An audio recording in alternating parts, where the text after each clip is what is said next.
Hello, I'm Al Richmond, Executive Director of Community Campus Partnerships for Health, and I'm located in Raleigh, North Carolina.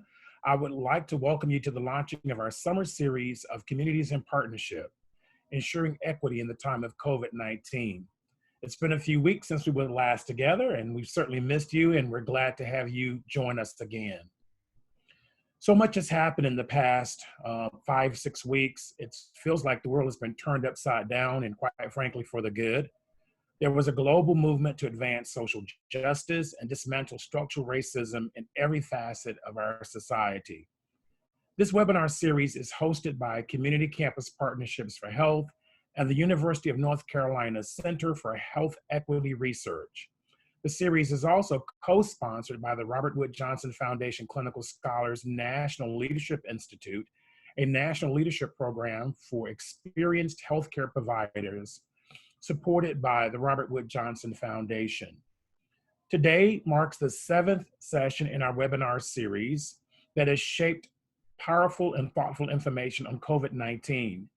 Joining me today as the co-moderator of this session is my friend, colleague, and longtime academic partner, Giselle Corby-Smith, with the University of North Carolina at Chapel Hill's Department of Medicine. She is professor there. She's also in the UNC School of Medicine and director of the UNC Center for Health Equity Research and co-director of the Robert Wood Johnson Foundation Clinical Scholars National Leadership Institute. Your response to the webinar series has been overwhelming, and we certainly appreciate all the positive feedback and suggestions that you've given us over the month and a half. We do want to announce today that because of the intensity of our webinar series, that we're moving to a bi-weekly format, such that we will not be with you every week, but twice a month, and we'll provide a schedule and share that with you as well. Before we start, we want to share a few ground rules. Number one, your audio and phones will remain muted for the duration of the call. Questions to our speakers may be placed in the Q&A chat box. We will not be able to monitor the chat box for questions, so please place those in the Q&A box. You may utilize chat to message all attendees during the session or speakers. This webinar is being recorded, and this and prior webinars are available on the CCPH and CHER websites for review and to share with your networks.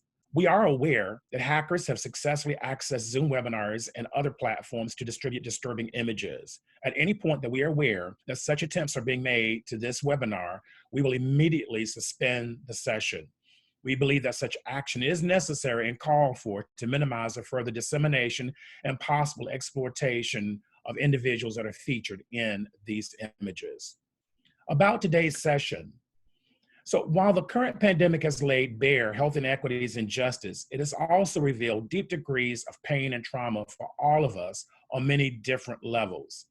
At the intersection of a worsening COVID pandemic and the birth of a new civil rights era, we're also experiencing a shadow mental health pandemic in our communities. Our panelists will discuss trauma and racial healing in these very important and critical times. I want to introduce our panelists, and then I will turn the session over to our co-moderator, Dr. Giselle Corby-Smith. I want to welcome back today, Kira Banks. Dr. Banks is an associate professor of clinical program at the Clinical Program Department of Psychology at St. Louis University. She is also the Chief Executive Officer of Raising Equity and one half of the Mouse and the Elephant. Dr. John Lowe is the current and founding director of the Center for Indigenous Nursing Research for Health Equity and the endowed McKenzie Professor for Health Disparities Research at Florida State University College of Nursing. I want to acknowledge that Dr. Lowe was among the first, actually the first, Native American man to be inducted as a fellow in the American Academy of Nursing. He is an alumnus of the Minority Fellowship Program at the American Nurses Association and has served as the chair of the National Advisory Council to the MFP. El Mani S. Viney is a national thought leader in education, mentoring, and youth advocacy. He is the Dean of Students for Piscataway High School in the state of New Jersey. In addition, he is the past executive director of the Kappa Alpha Psi Foundation, and also served as the fraternity's National Guide Right Chairman, transforming its core program, Kappa League, into the largest youth leadership program for African American boys in America. Welcome back to Dr. Wisdom Powell, who is the director of the Health Disparities Institute and associate professor of psychiatry at UConn Health.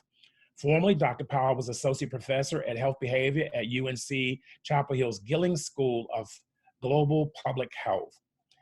Want to welcome all of our speakers again, our panelists today. Dr. Corby Smith, take it away. Thanks so much, Al. And I think you all, as our audience, can see how excited we are about being able to have this conversation with these panelists. Each brings their own unique and important perspective to this crisis. And so we're just going to have a conversation. We'll have some questions that you all have brought to us, and hopefully we'll get to many of them, but unfortunately won't be able to get to all. I've grouped them though, so why don't we go ahead and get started. I'll start with Dr. Powell. What do you see as the most critical mental health issues that we're facing during this time? Thank you for that question. I think it's important to lift up that behavioral and mental health issues in Black and Brown communities have received relatively scarce attention in public health and population health conversations. And so we know that this moment is presenting a window, if you will, for us to think more broadly about centering the needs of those communities, particularly with respect to mental and behavioral health. As we know, in our country, roughly about a year ago, we were alerted that we were seeing for the first time an uptick in suicides among Black boys and girls, particularly among Black boys between the ages of 5 and 12. And what that said to many of us who were working in the field, that we had many of our children who were suffering in silence. And I would add that that's probably likely also an extension of the suffering in silence that often happens in communities of color for various reasons. I want to say that the pandemic in of itself has been described as a trauma pandemic in the making. And I think that's an appropriate term given what we know about the requirements of this pandemic, such as physical and social distancing, which has limited the possibilities for receiving traditional kinds of social support. And we know, for example, that physical and social isolation can increase depressive symptomatology, anxiety, and can exacerbate behavioral health issues that are already sort of predated the pandemic. So these are just sort of the vortex of the kinds of mental health and behavioral health issues that we're seeing sort of an uptick in. Not to mention that in the midst of the pandemic, we're also experiencing extreme racial injustices that we're all able to witness on repeat from our computer screens, from our devices, and the consequences of that repeated exposure to racist events online virtually have immediate and potential time-lag consequences for the behavioral and mental health of people of color and those who are connected to them.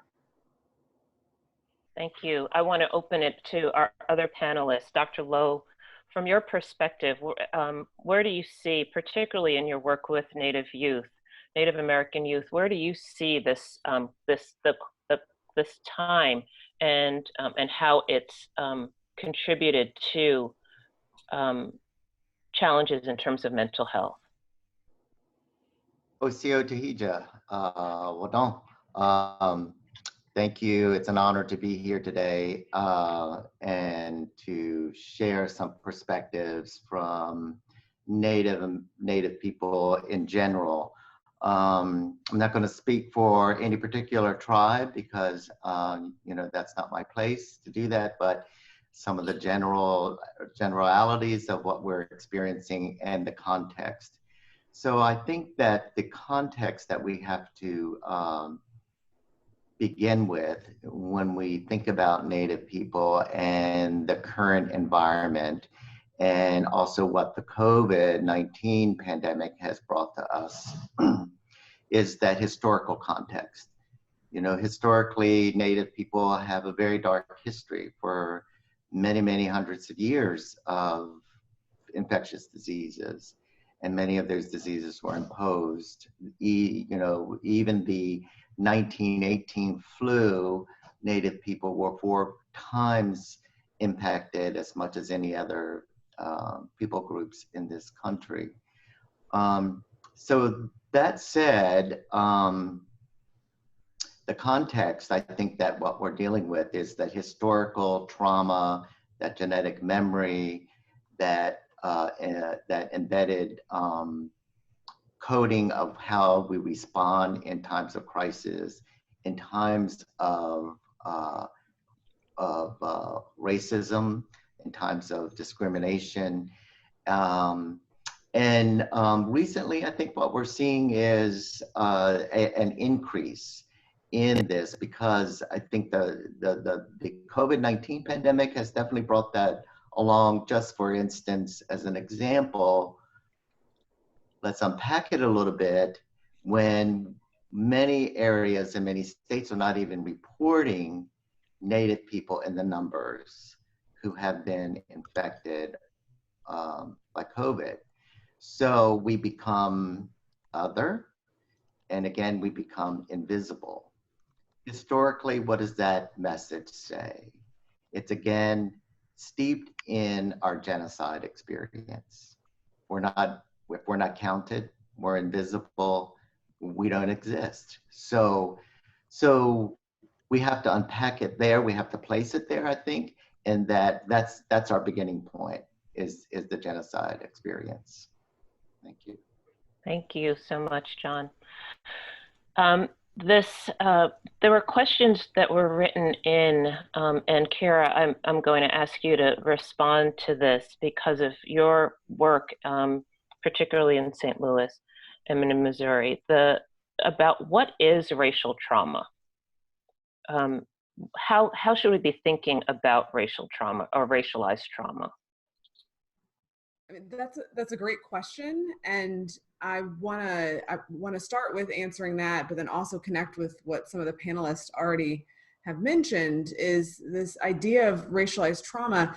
It's important for us to understand that when we have traumatic events that are unexpected, that are intense, that are leave us in a way not able to manage with the responses that we typically might be able to manage stressors.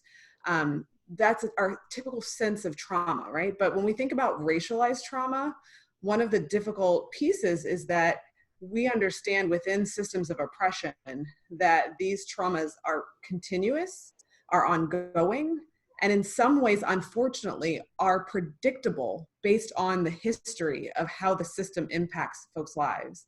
And so, as the panelist John Lowe mentioned, in terms of Native folks, we have this ongoing history of invisibility, of trauma in terms of inflicting harm, and it's in a way people think about racialized trauma, and it's important to understand that it's different than kind of when we think about post-traumatic stress disorder. When people think about mental illness and trauma, they often go there.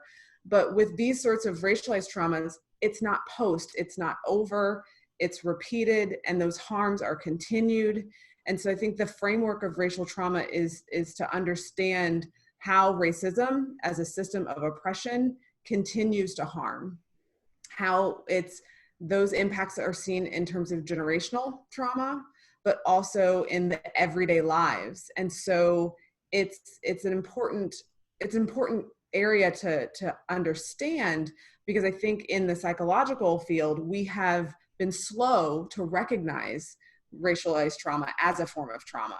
We've been so focused on the narrow idea of a traumatic event being something that's just, like I mentioned, unexpected and intense in a way that we might not be able to predict it. But this racialized trauma, unfortunately, the system has repeated those harms. And so I want to just start with that definition, but also to say, in this moment, when we see all of the examples of how racial trauma is impacting Black and Brown and Native folks, that we also, maybe it's the part of me in terms of thinking about the whole arc of of people who have been institutionally and historically marginalized, that it's both the history of the trauma, but also the history of the resilience.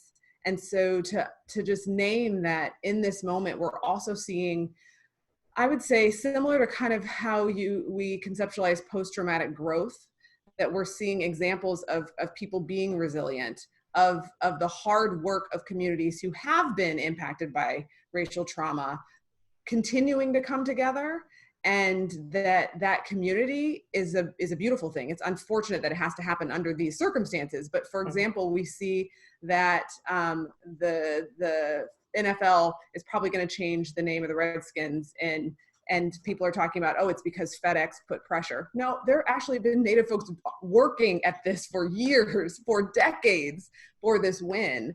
And so in this moment where, whether it's COVID-19 or the very visible ways, as Dr. Powell talked about, that we're seeing these traumas on repeat, caught on video, I also want to just point out that we're seeing beautiful examples of communities coming together, and that trauma being a source of connection, of community, and pushing back against systems of oppression.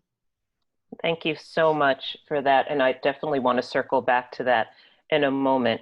I know Dr. Powell, or Wisdom, and Elmani both have comments that they might want to tag on. This is such a salient issue for Black and Indigenous and other people of color.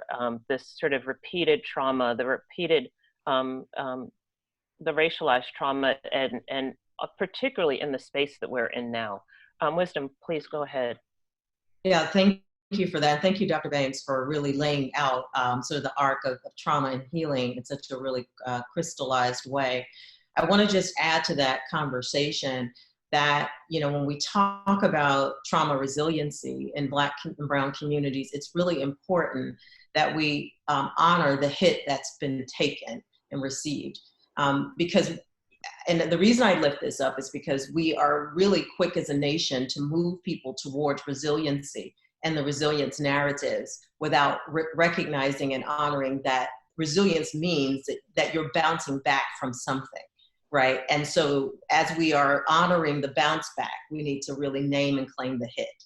And I talk about that particularly as we think about children, and which is where, you know, for me, I see the most critical work needing to happen in this post-pandemic period, because our children don't have the hardware, right, emotional hardware to manage and negotiate the kinds of traumas that we're heaping upon them. And our expectations of them, that they could leap over those systems of dehumanization and trauma in a single bound like superheroes, is misaligned with their developmental capacities. So as we talk about trauma and healing and recovery, we have to put that in the spectrum of what we know about development and people's, you know, innate capacities to heal, grow, and thrive. I also want to lift up that, you know, the same symptomatology that accompanies traditional post-traumatic stress disorder also shows up among individuals who are racially traumatized. So hypervigilance, numbing, repeated re-experiencing of these incidents happens. And that can happen even if you don't bear witness to it directly. So we talk about secondhand or secondary trauma or vicarious trauma. And I think we have to lift that up and talk about how this unique moment of a pandemic, where we're all held hostage to our homes and our computers, how this is also producing unique and collective exposure to those events. But I read the idea around healing in communities really resonates, because we have mission healing for a long time, and what we've been doing and processes and policies to rise up to meet us at that intention. Thank you so much for that. Mr. Viney, Elmani, your thoughts, your comments. Yeah, one, I want to thank all the panelists, because I think that these are key things to be said. What Dr. Powell just said, and I want to focus on this because I think it's a sobering aspect, is the toll, especially when we talk about young people and children of color. And I think when you look at the issue of COVID and even the issue of the current state of police brutality and racialized incidents that we are seeing now, I think it's critical to say that this is only another chapter in a very long book, filled with chapters of these same incidents, right? And I think the reason why is because when we talk about trauma, as I think about young people, I think about it in a compounding way. How has this compounded amongst the trauma that they have already experienced? So I just really want to break it down from the eyes of a young person, you know, in the school. You have COVID, the trauma of being separated from friends. You have children that are growing up in poverty. And so therefore, whatever traumas that exist in those households now become exacerbated, they become compounded because now the child is home 24/7, right? If there was or is systemic racism that existed within the school system, that also gets exacerbated in a way of disconnect. One of the big issues in schools, that one of the big conversation is lack of, or what was the outreach, what was the support systems given to children during the time. So that sense of isolation, and many children across the country and many parents stated isolationism, right? So now you have that. Then all of a sudden, along with COVID, and then let's not forget the disparity of what populations COVID hit. And so now you have the child that's home, isolated, maybe living in poverty, and their mother, father, grandfather, grandmother, someone is now dying from that. Let's also remember how the healthcare system was already discriminatory. So those conversations are happening in terms of maybe the lack of treatment, the lack of diagnosis that was given. And so now you have that. Now here we go. Now here comes George Floyd.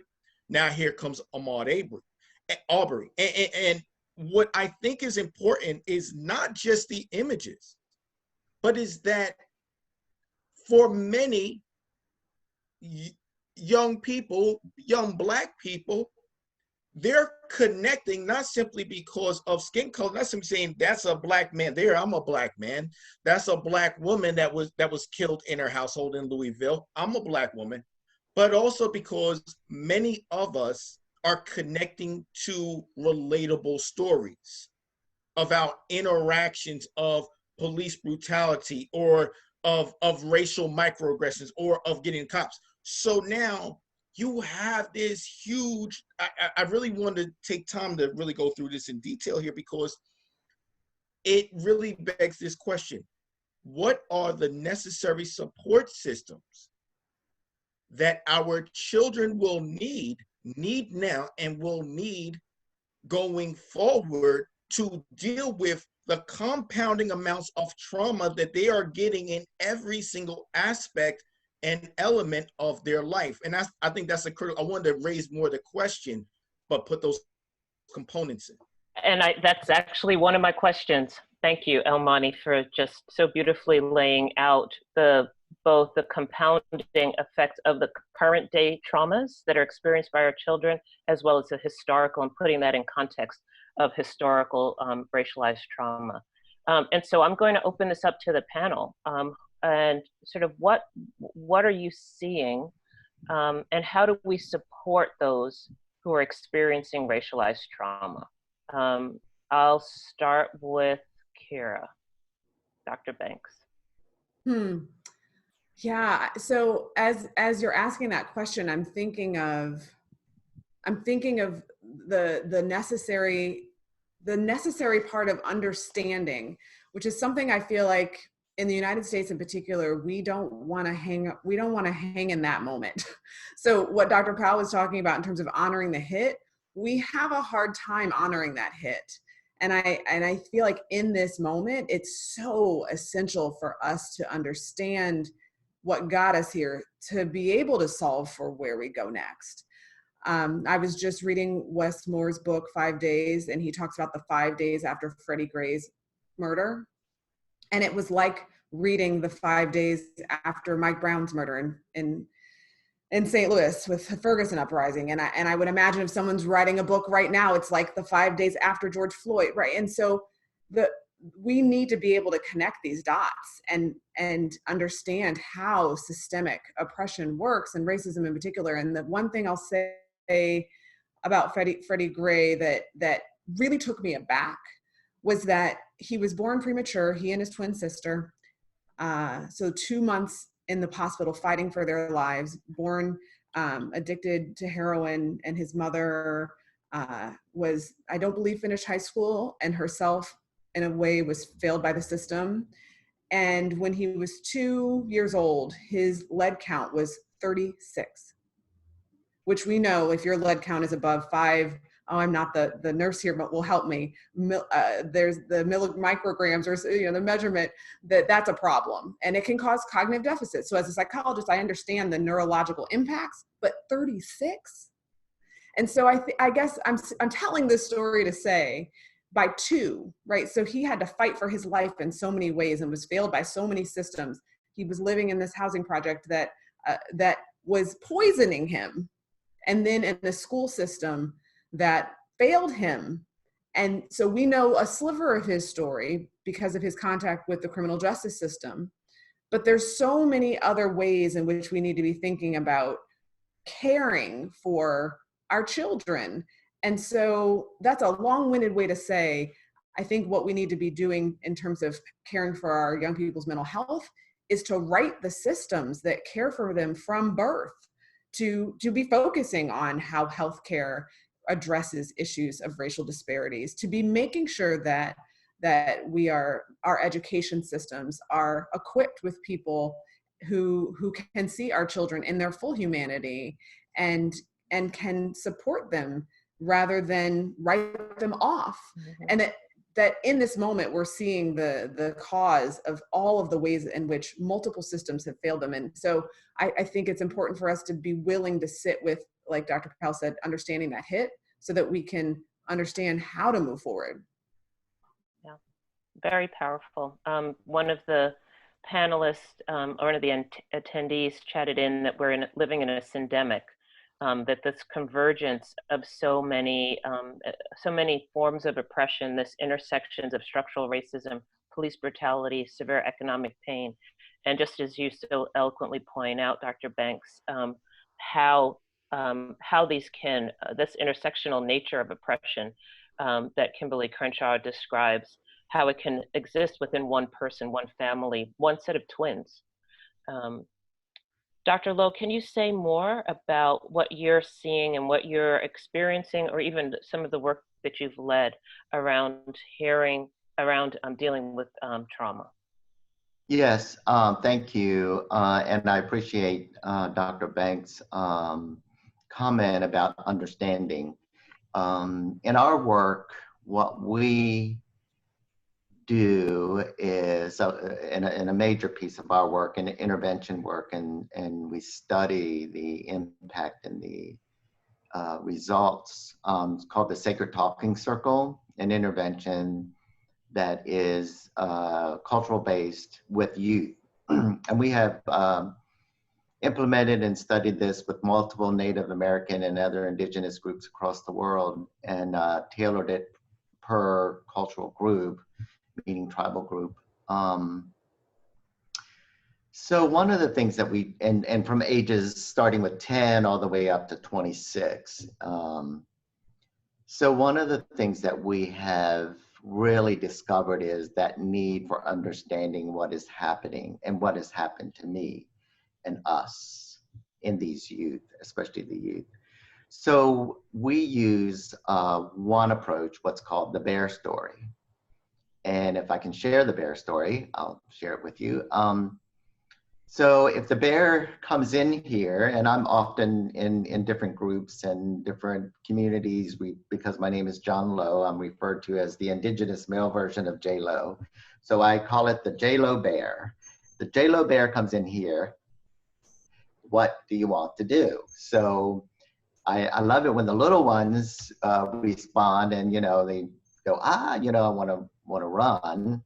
and which is really the wrong thing to do. You're supposed to make a lot of noise, etc. But so, or do you want to stay and fight the bear? And what do we call that? And we help them to come to know that we call that fight or flight. And so there's this response that happens automatically.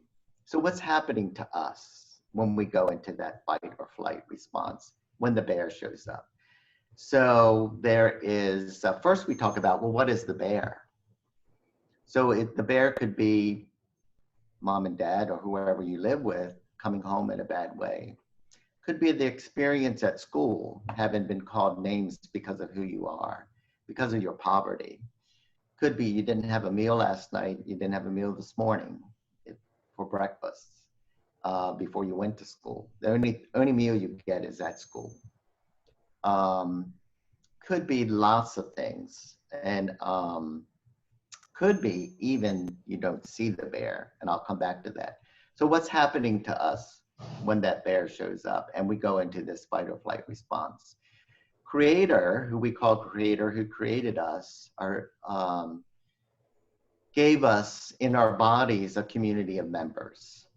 And those members we call organs. And those organs give us, just as in our communities we live in, if we're in trouble, the bear shows up, our community members are going to come out to help us. The same way with our community members in our bodies, they come out to help us. So they do this by sending us substances. They send us things like cortisol. They send us things like insulin. They send us sugar. Well, let's just talk about cortisol. Enough cortisol gets released and secreted when the bear shows up. It takes about 8 hours for it to absorb.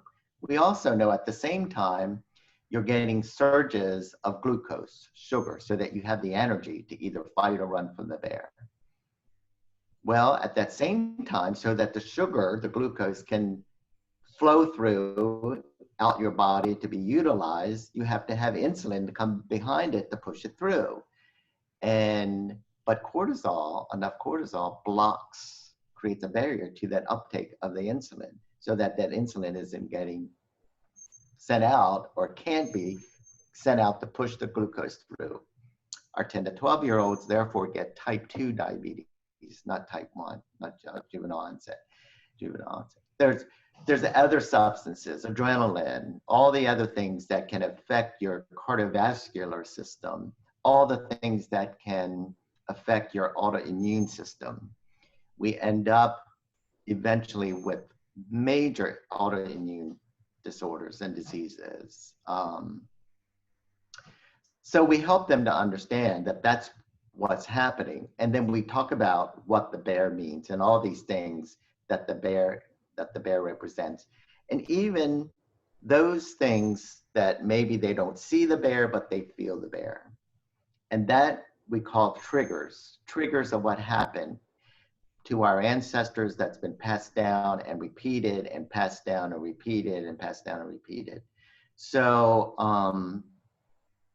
when they come to that understanding, then we talk about and we share with them and we help them to explore what did our ancestors do to be able to deal with the bear when the bear shows up.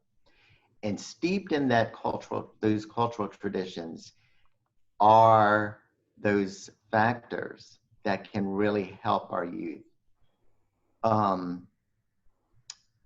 Sometimes the challenge is those traditions and those very powerful means of resiliency or very powerful means of coping were labeled as heathen, pagan, very evil, and then stripped from us. But when our youth connect to those and begin to practice those, we begin to see very major, very, very powerful things happen in the lives of these youth.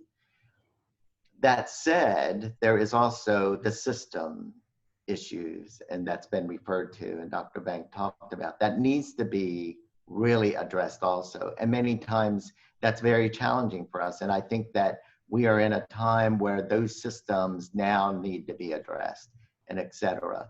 But so it's almost, for us, those twofold. We want to save these youth who are in so much despair and so much hopelessness at times, and we want to give them this grounding into who they are, who they were meant to be, who they were created to be, and then also now address the systems that are perpetrating and all of the other integrated issues around those systems that created the disparities for us and the unresourced. And one last thing I would mention very briefly is, and we, thinking about those systems, we have a trust relationship with the U.S.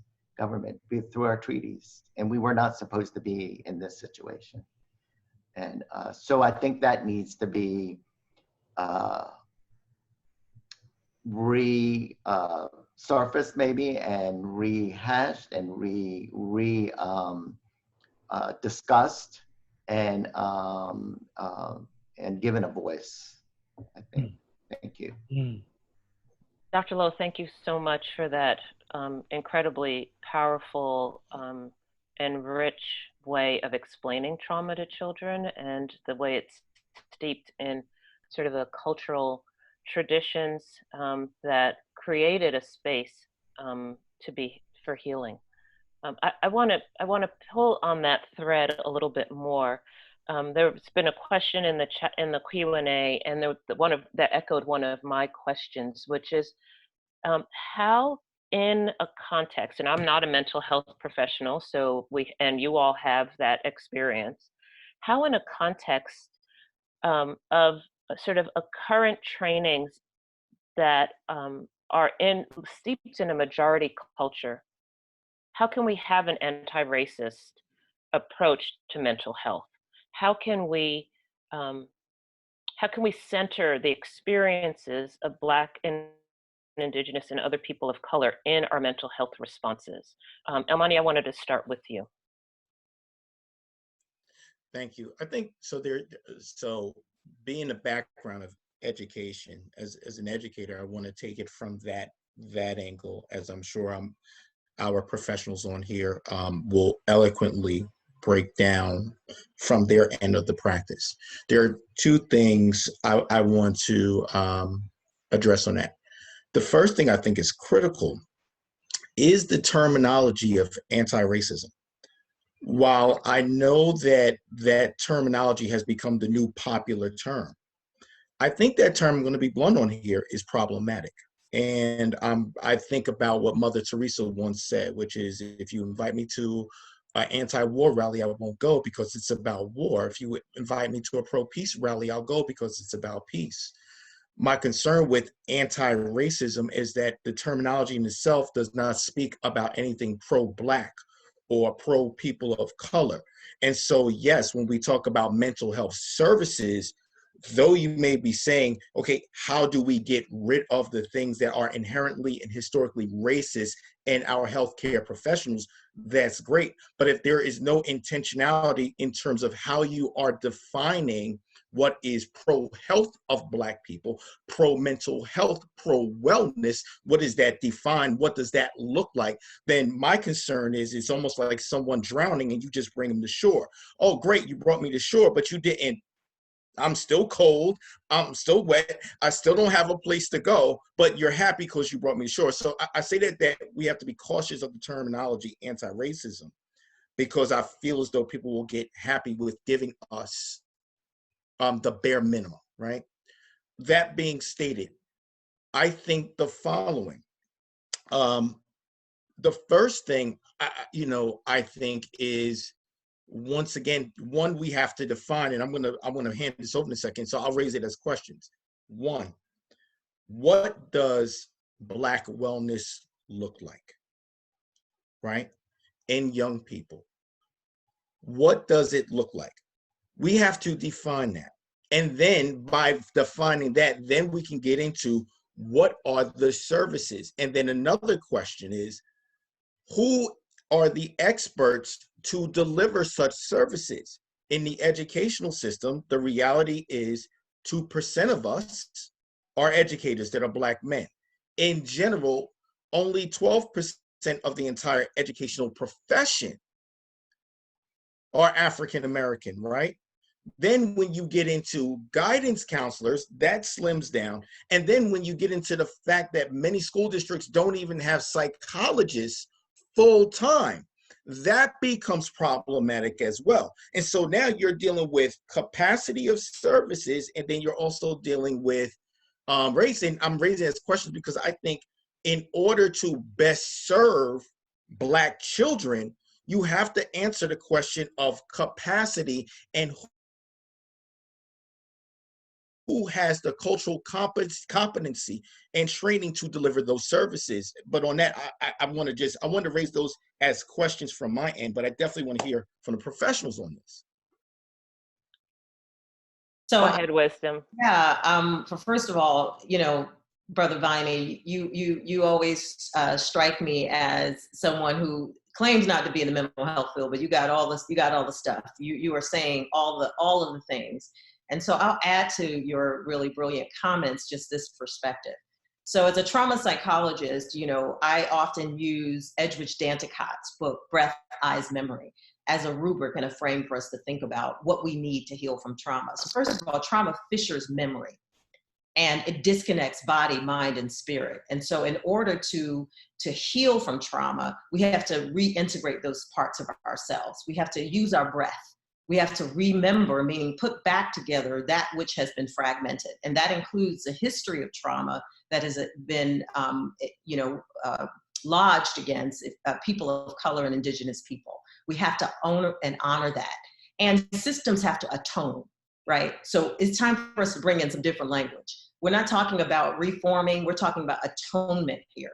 We're also talking about a term that I will have borrowed from an amazing group of scholars, Dr. Helen Neville, Hector Adams, Gianni Lewis, Brianna, I'm missing some people, but the Radical Healing Collective. And I love the language of radical healing because it challenges us to move beyond business as usual, to command that systems don't just become trauma informed, but they become healing centered. So we have to shift our gaze away from just simply knowing about trauma, how it manifests, to like teaching and instilling communities and people who are affected that they are more than the sum total of their traumas. Because Black and Brown and Indigenous folk have known that, right? If we were sort of totally overcome by trauma, we wouldn't be voting, we wouldn't be taking care of our children and working every day and contributing to our nation's economic innovation and prosperity. So we have this stuff. The question is, are systems becoming healing center? Are we creating the capacities within systems to do the work that we know are necessary? We still don't have mental health parity in our country. We still have inadequate community mental health provision. We have gaps in behavioral health coverage. We had Medicaid expansion and many states didn't take advantage of that. And Medicaid even now has very uneven coverage for mental and behavioral health services. So first of all, we need policies and systems to match our desire to heal, right? We're there, come along with us. And we also have to recognize that as we are developing strategies, we have to think about specific subpopulations within vulnerable groups that need specialized attention. And I'm going to talk a little bit about the gendered nature of trauma. So we know that when people respond to trauma, they use their identity norms and rules and prescriptions to navigate and negotiate trauma. And boys and men in our country, and I'm going to just stay on this for just a second, have a significant barrier to understanding and processing trauma that's inculcated by society.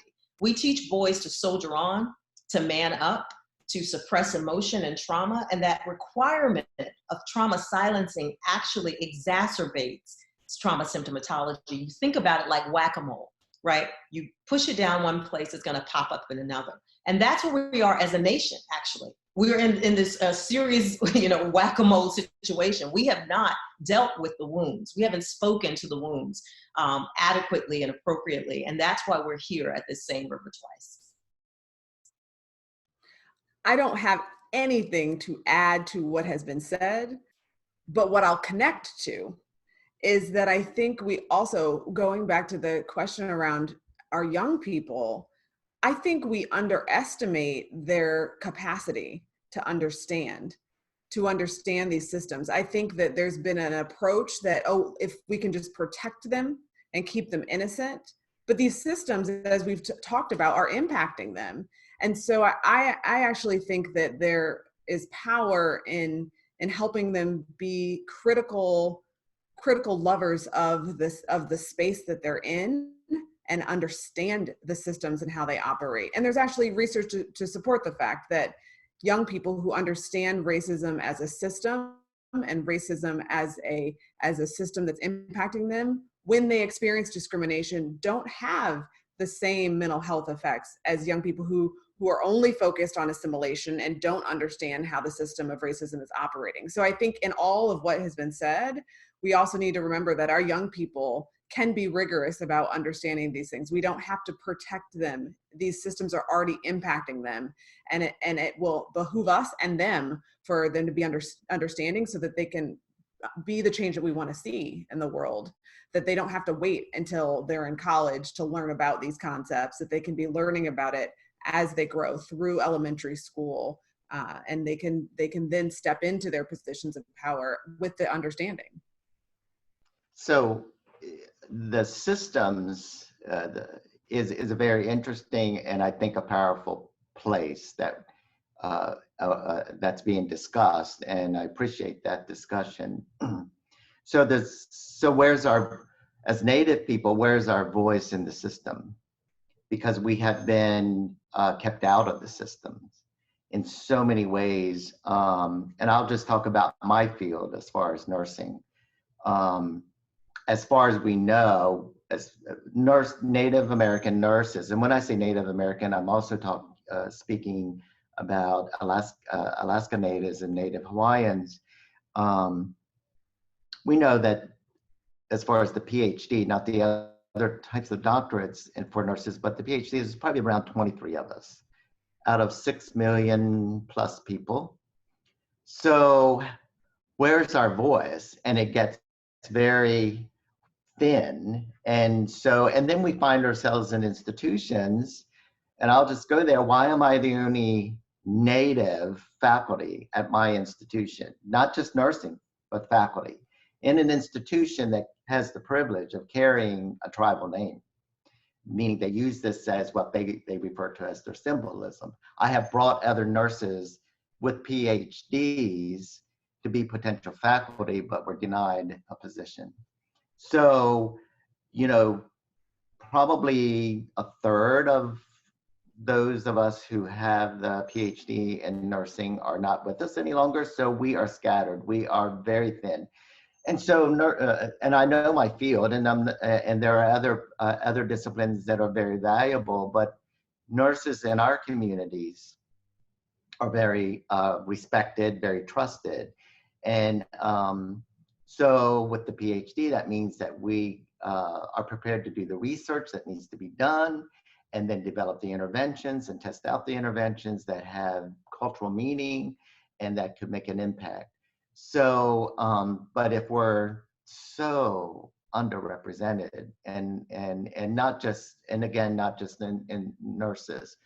So I think that's part of the system that we need to really have a conversation about, is why are we denied access to these systems to have a voice? And I think we need to just have it owned that it's intentional, so that we don't have that voice and we don't have that presence. And so until we do have that access, some of these issues won't get addressed, and we'll continue in dealing with the same cycle, etc. So I appreciate that conversation around the systems. Thank you.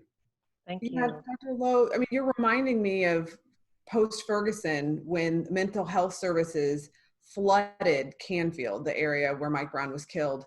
They flooded the area and then quickly fled and ran to the Association of Black Psychologists chapter in St. Louis and said, can you help us? Because we're not trained to sit with this.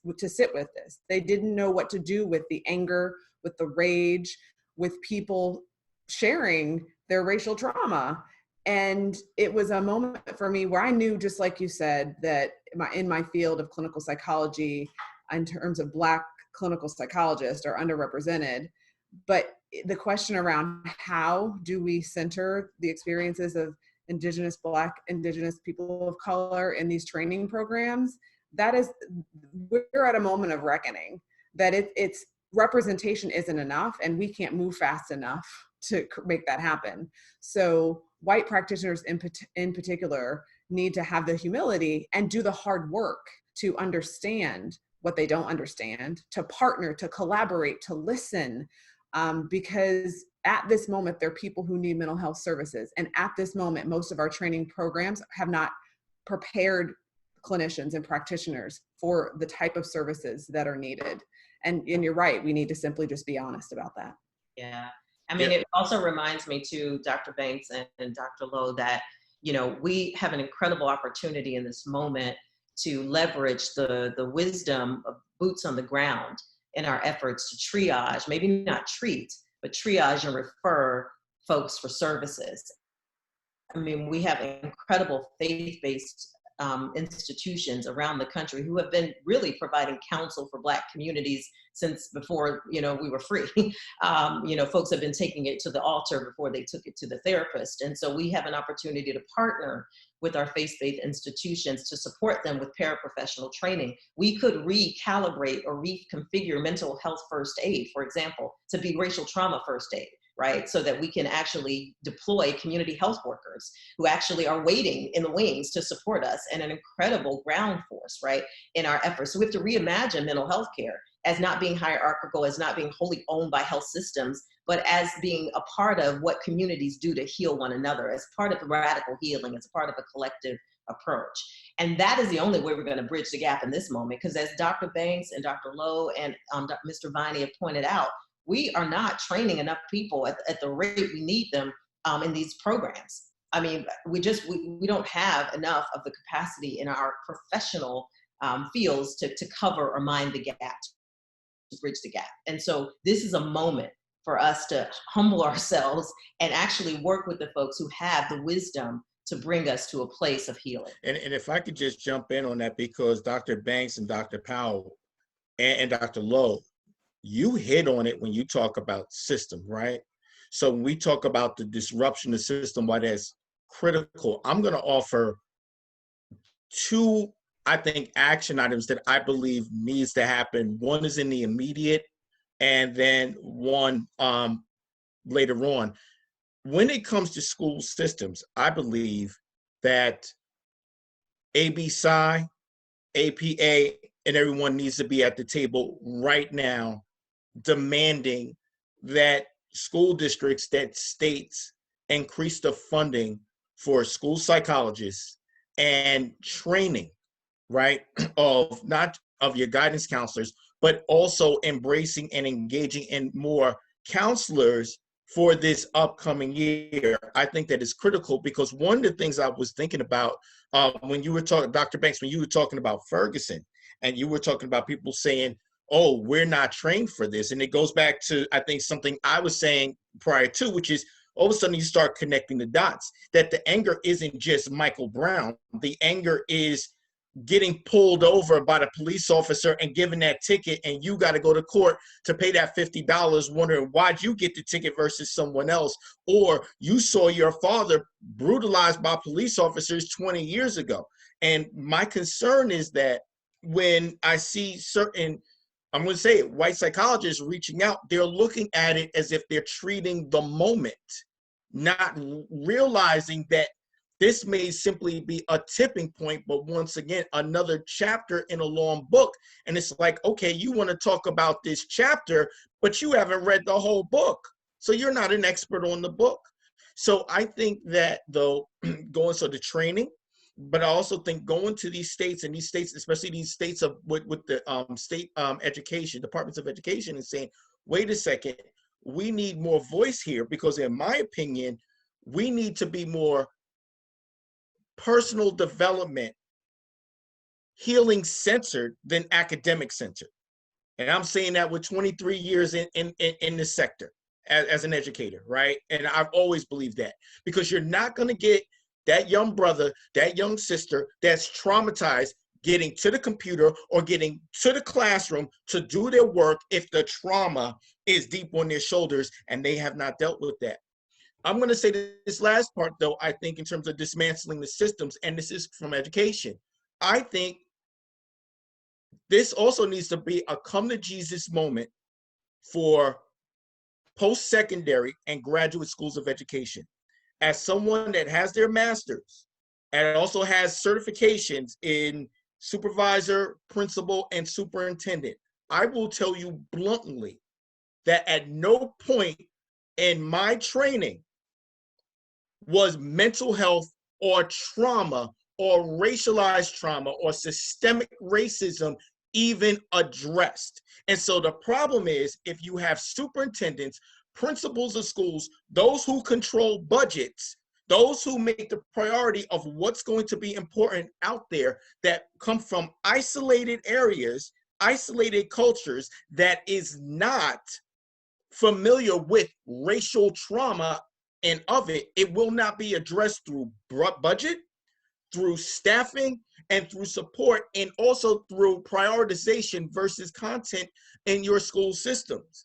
And that's one of the things I think that as we're having this, your graduate schools of education, your certification programs need to ramp up this type of conversation, this education, this level for them in order to get these degrees and certifications as well, because those are the individuals that go out and can change things with a stroke of a pen. So I think short term, we got to go now. But long term, these things in our school systems need to be addressed. Thank you so much. It's really powerful. One thing that was the thread that was connected through each of your comments was the lack of diversity in each of your fields. And in this, and also the overwhelming need for people, for the work that you do, either as scholars, as practitioners, as administrators. And so my question to you, and we can take it in turn, is where is that moment? A couple of years ago, a colleague of mine talked about in this fight for justice, that you have to act like a choir. When you're holding a note, you don't hold the whole note. The entire choir doesn't hold the whole note. Some people step off, take a breath. Where's the breath for mental health providers, for school administrators, for nurse researchers in Indigenous communities? How do you take that breath so that you're able to be there for the long haul?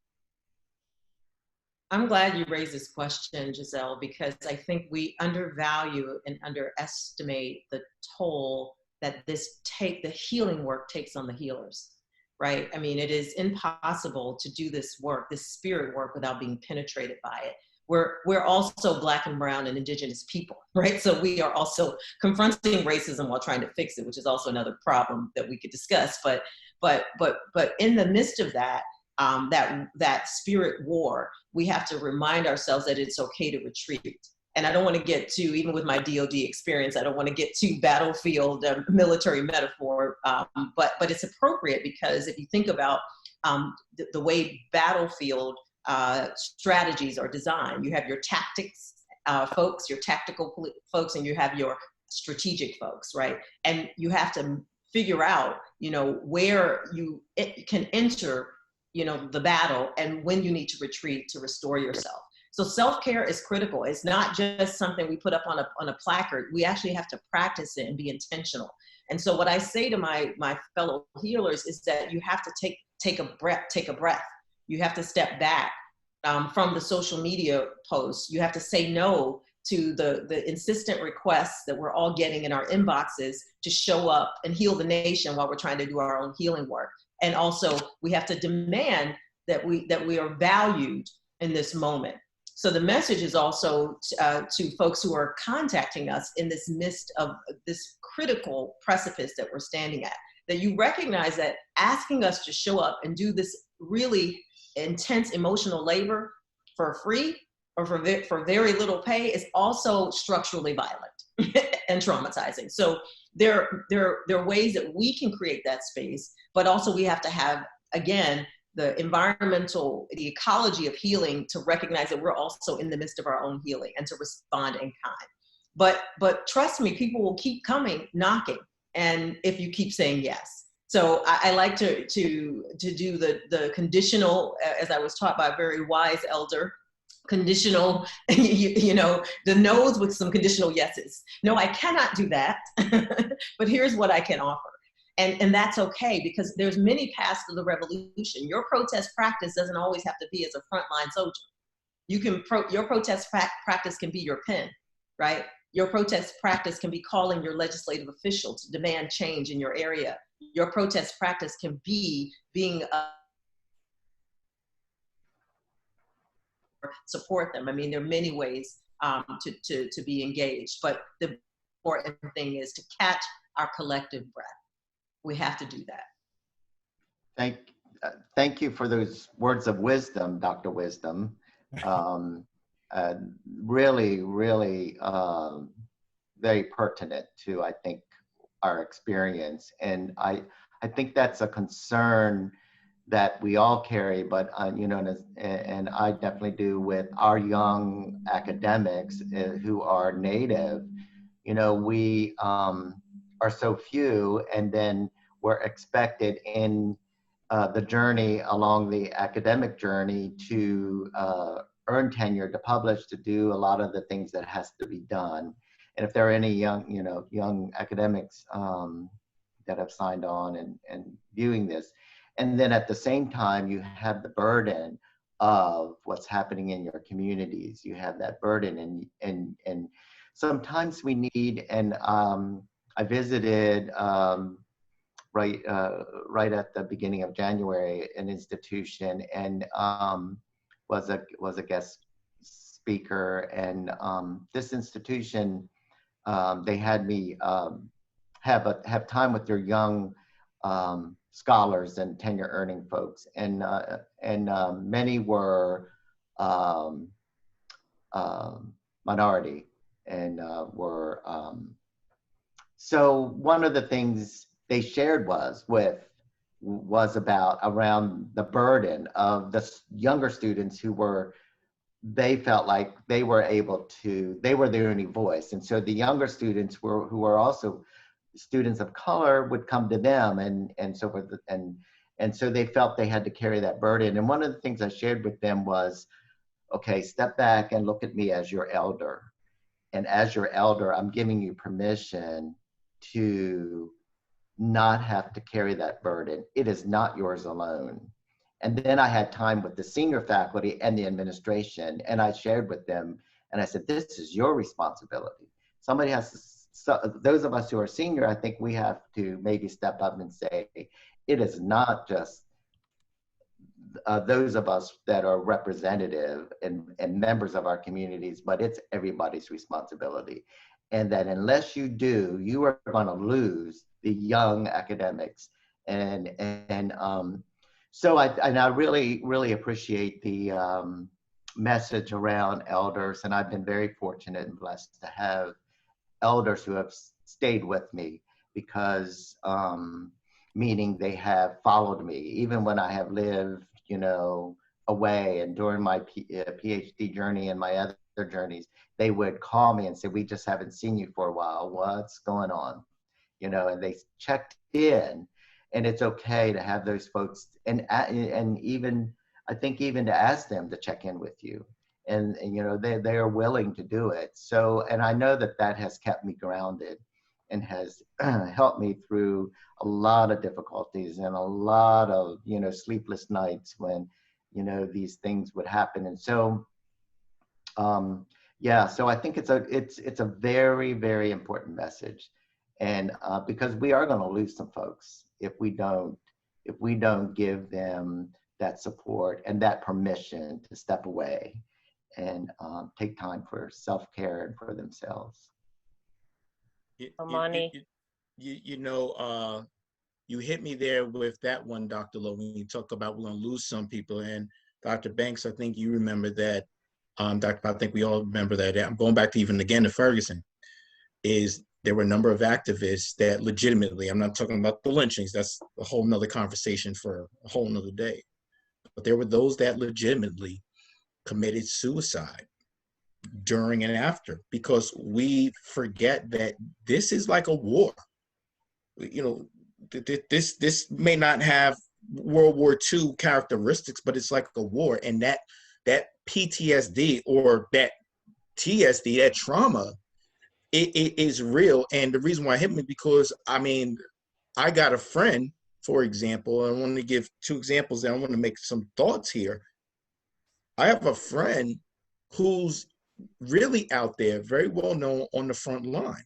And we've had private conversations. And I had to go and get him a therapist. You would never know, because when we're out there on the front line, we got it because we got to be there for so many people, right? And I think there's something unfortunately and tragically symbolic about the capture of George Floyd, and not just the knee of that one officer on the neck, but the other officers that were holding them down. And I think that in these times, so many of us are called on to do so much, and those knees become metaphor to that pressure of being black for our community, being black and doing things for everyone, right? So you got to be there for your people.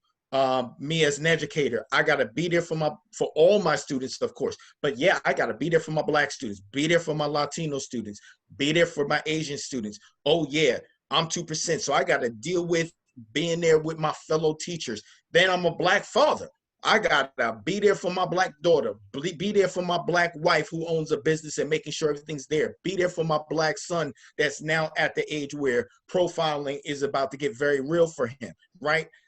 And then if people see you out there, everybody wants you to be there because they trust in you authentically. It comes from a place of authenticity, and you become afraid to retreat.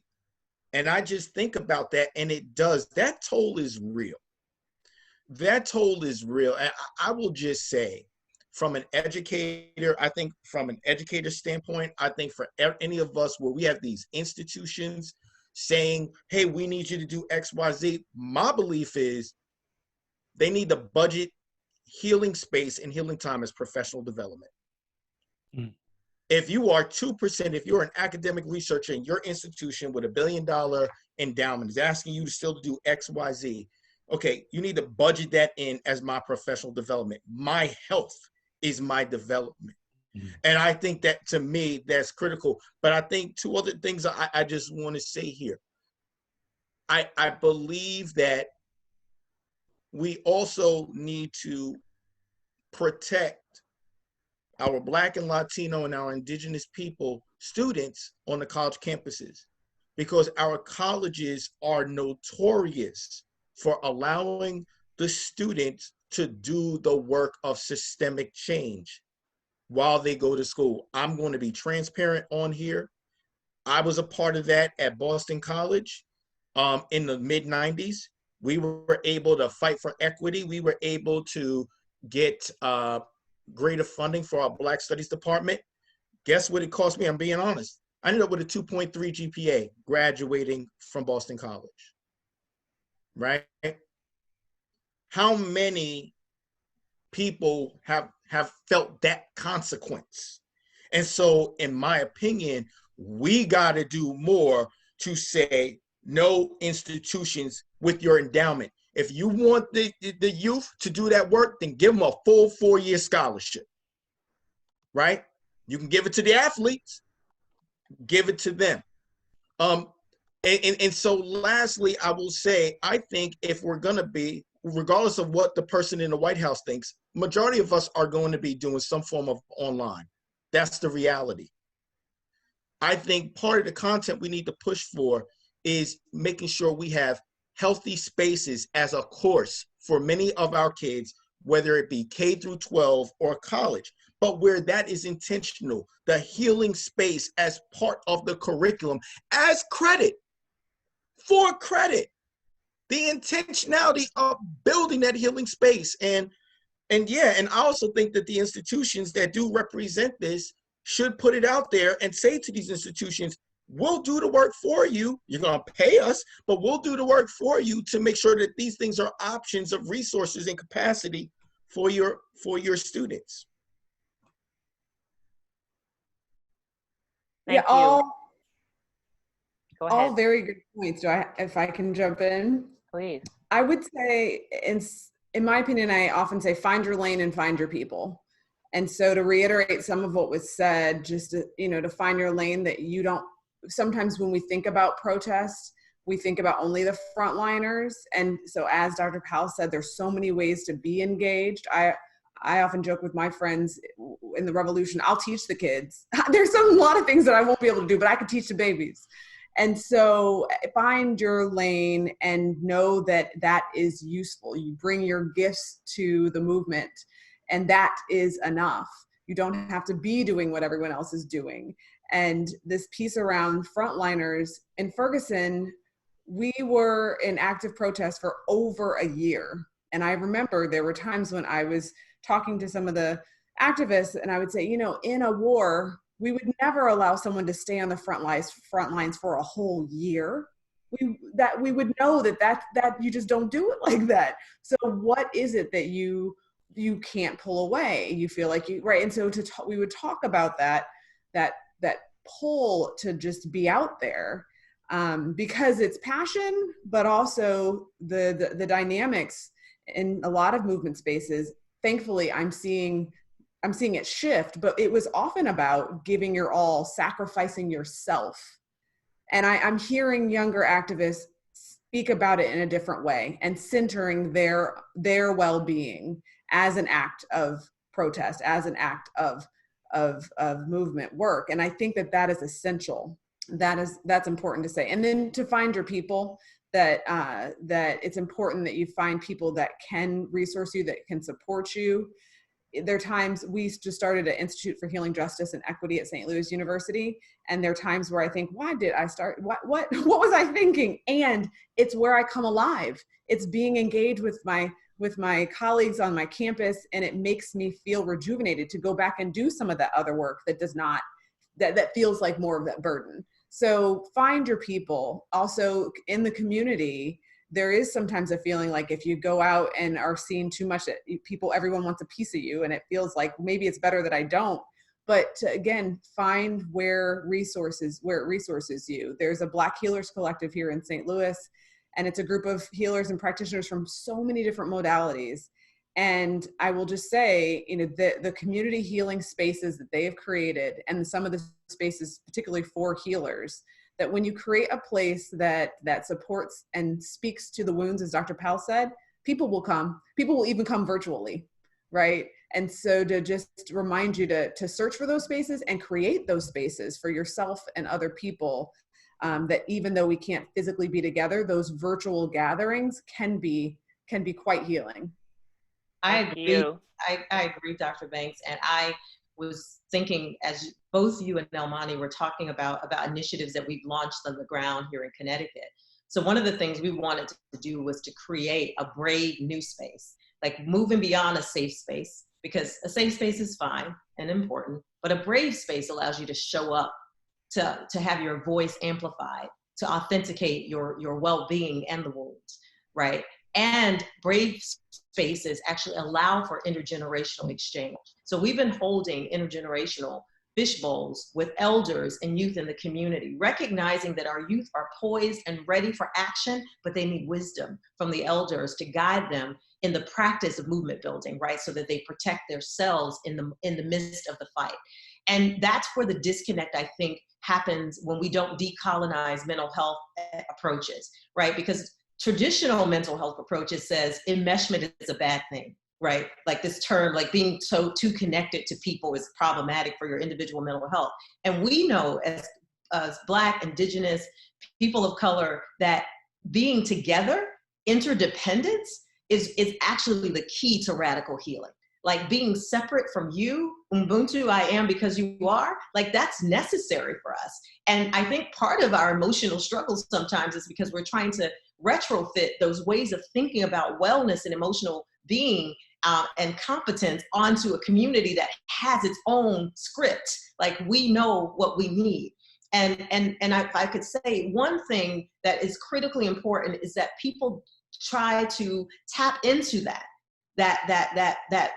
well of indigenous and people of color knowing, right? That you take on our ways of thinking, right? So systems have to be reformed and brought back to their healing place. Like, health systems used to be healing spaces, right? Or at least that was the idea, the intent. And yet we have failed miserably in really actualizing that because of these arbitrary ways we set up processes of care. We require people to come into a therapy room, right, and leave all of their other socio-emotional and economic concerns outside. I can remember in my early trauma training having to shift the person from my therapy room to the case manager's room so they could talk about the fact that they were hungry. So guess what? If folk are hungry, they're not going to hear you in the therapy. I can't have any conversation with you if your stomach is grumbling or if you're worried about if you have a job. And we've known that in our communities. We have systems of mutual aid. We've been giving cups of sugar since 1619. So we understand how to help each other. And if systems could actually adopt those practices and institutionalize and structuralize that way of being, we would have more therapy uptake. We would actually have more people invested in taking care of their own emotional wounds. And more importantly, we would have systems that represent the healing practices that we honor. Thank you so much for that. I'm going to shift now and let Al Richmond I know that he's had a question since probably about 30 minutes ago that I asked him to hold on. And then we also have a bunch of questions in the Q&A box. So Al, please go ahead.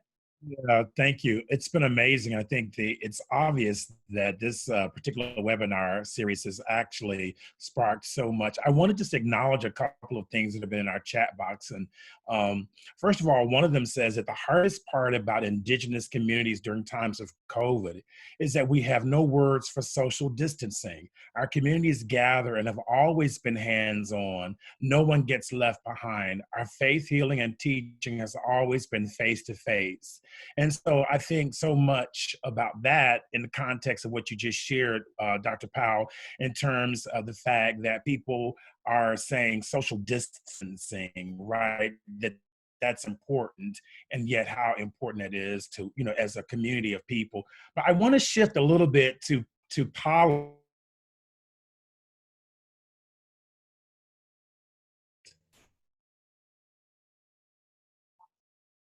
We lost that last comment you said, Al. Yeah, I wanted you to just talk a little bit because of some of the comments that are in the chat box around the hierarchy of oppression that oftentimes that people talk about, in particular between this dynamic between African Americans and Latino and indigenous people, that there is almost like our pain is worse than your pain. And if you could just speak to that in maybe 60 seconds or less. And I'd like to actually start with Dr. Lowe. Yes, I reflect on some of the comments. I think what has happened is, and especially when we think about the hierarchical attempt, that is isolation. So what happens is we get isolated, or we're forced to isolate. And we're forced to think about, or forced again into the old colonial way of rugged individualism. And, and when that happens, that collectivism that we all come from, especially as people of color, we all come from a historical way, a deep cultural way of being. It is collectivism. And so I think that's where the strength is. And so, yeah, social distancing, that whole has a connotation of go and isolate. And so it's really, it becomes a negative a way of being again. And so I really appreciate that notion of collectivism. Yeah. And I would just add, you said 60 seconds about power, and that Maisha in the chat beat me to it, is that this is not about the oppression Olympics. I'm not interested in having a race to see who's most oppressed. Is that it's extremely important for us to understand that our liberation is bound together. And so I need, my freedom is linked to yours. And so I want us to reject that idea that we have to measure who's more oppressed and simply work towards our own liberation and the liberation of everyone.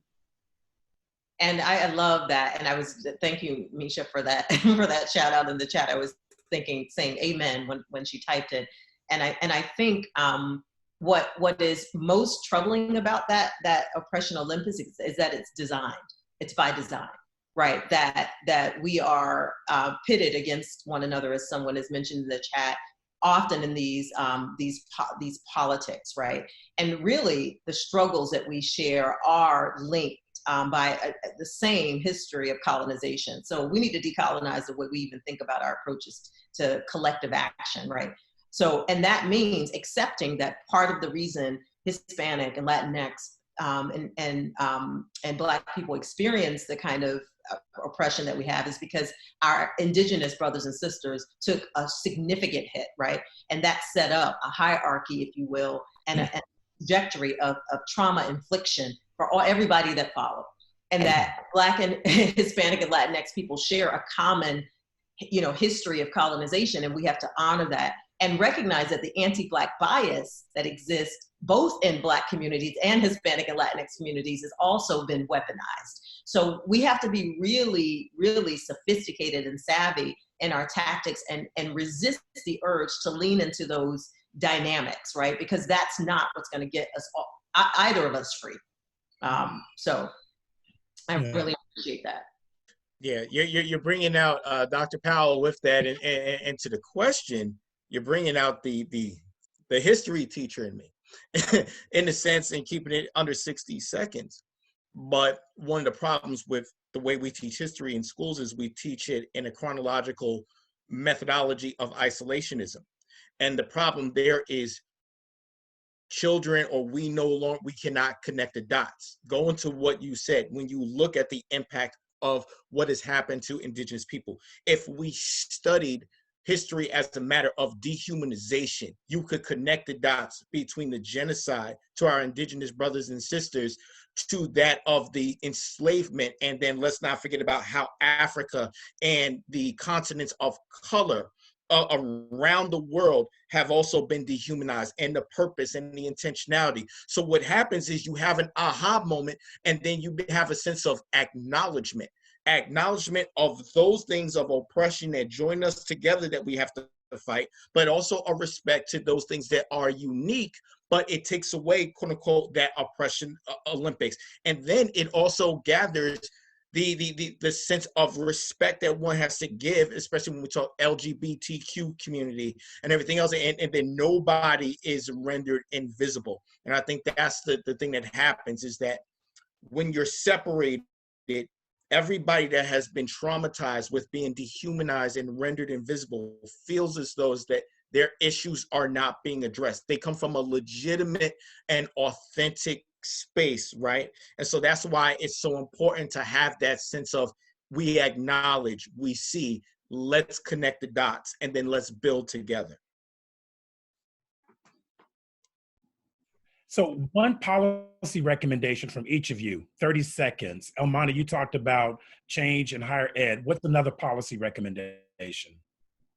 I would increase by 30 or 40%, or I would increase staffing of child psychologists by 30, 40% in every single school district.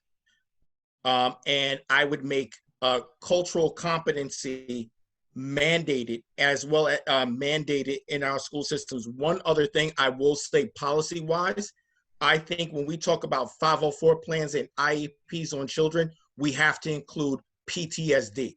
We still are not including that as a diagnosis on what's affecting children in terms of school systems. Thank you. Wisdom, one policy.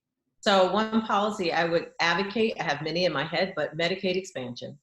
offered us an opportunity to wrap around behavioral health supports and to increase the uptake of health services among vulnerable and low-income populations. Shame on all the states who did not expand.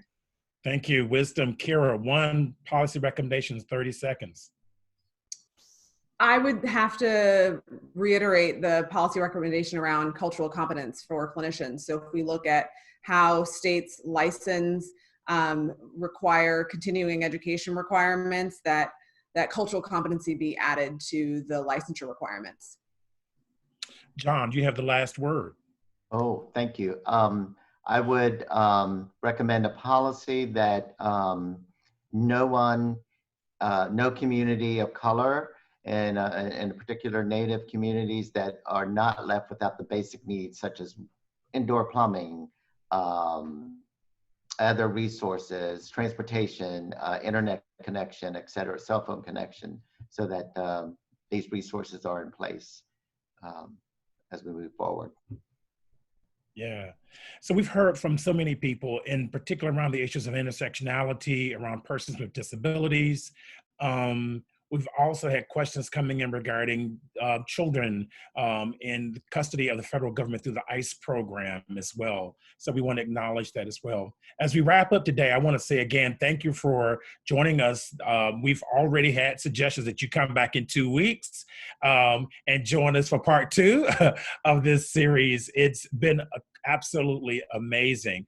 We want you to check out the discussion board on CCPH's website to continue the conversation.